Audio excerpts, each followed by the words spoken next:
మనందరికీ తెలుసు అనంతపురం జిల్లా అనేది కేవలం కరువు ప్రాంతము అని ఒక ముద్ర వేసి ఇక్కడ హంద్రీనివా లాంటి ప్రాజెక్టులను పూర్తి చేయకుండా అనేక రకాలుగా అభివృద్ధి చేయడానికి అవకాశాలు ఉన్నప్పటికీ కూడా వాటన్నింటినీ కూడా విస్మరించి ఈరోజు జిల్లాకు సంబంధించిన ఏ ఒక్క సమస్య తీర్చడంలో ప్రజాప్రతినిధులు విఫలమయ్యారు.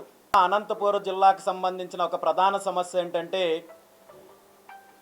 జిల్లాతో పాటు చుట్టుపక్కల ప్రాంతాల్లో అనేక రకాలుగా పేదలకు సేవ చేస్తున్న ఆర్డిటి సంస్థ ఏదైతే ఉందో ఈ సంస్థ ద్వారా వైద్య సేవలు విద్యా సేవలతో పాటు గ్రామీణ ప్రాంతాల్లో తాగునీటి సేవలతో పాటు అనేక సేవా కార్యక్రమాలు చేస్తున్న ఆర్డిటి సంస్థ యొక్క లైసెన్స్ను పునరుద్ధరించడంలో ప్రభుత్వము ఇబ్బందులకు గురి చేస్తుంటే దీనిపైన చర్యలు తీసుకోవాల్సిన ప్రభుత్వము, దీనిపైన చొరవ తీసుకోవాల్సిన స్థానిక ప్రజాప్రతినిధులు పూర్తిగా విస్మరించి కేవలం ప్రకటనలకు మాత్రమే పరిమితమయ్యి సుమారు గత సంవత్సర రోజుల కాలం నుండి పూర్తిగా సేవలు ఇక్కడ ఆగిపోయే పరిస్థితి ఉన్నప్పటికీ కూడా ప్రజాప్రతినిధులు ఆ దిశగా ఏమాత్రం ప్రయత్నం చేయడం లేదు. గతంలో ముఖ్యమంత్రి గారి కుమారుడు నారా లోకేష్ గారు ఈ లైసెన్స్ను పునరుద్ధరించడము నేను బాధ్యత తీసుకుంటాను, నా భుజస్కంధాలపైన వేసుకుంటానని చెప్పి ప్రగల్భాలకు పలికి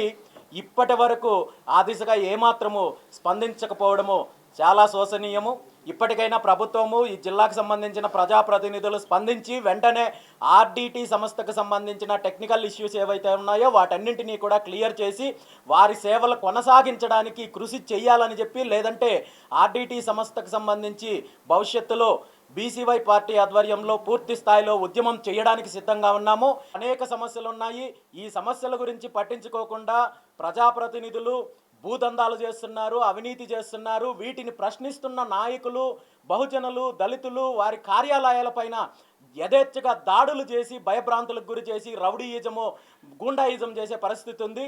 దీని మీద పోలీస్ డిపార్ట్మెంట్ వారు ఒక కఠినమైన చర్యలు తీసుకుంటే తప్ప భవిష్యత్తులో ఇలాంటి కార్యక్రమాలు, ఇలాంటి సంఘటనలు పునరావృతం కాకుండా ఉంటాయని చెప్పి ఈ సందర్భంగా తెలియజేస్తూ, ఏది భవిష్యత్తులో అనంతపురం జిల్లాలో బీసీవై పార్టీ ఒక బలమైన పునాదులు వేయడానికి ప్రణాళికలు సిద్ధం చేస్తున్నాము. ఖచ్చితంగా బీసీవై పార్టీ ఒక బలమైన శక్తిగా ఎదిగి ఇక్కడ జరుగుతున్న అరాచకాలపైన పోరాటం చేయడంతో పాటు అనంతపురం జిల్లాకు సంబంధించిన అభివృద్ధి విషయంలో రాజీ లేని పోరాటం చేస్తామని చెప్పి ఈ సందర్భంగా తెలియజేస్తున్నాను.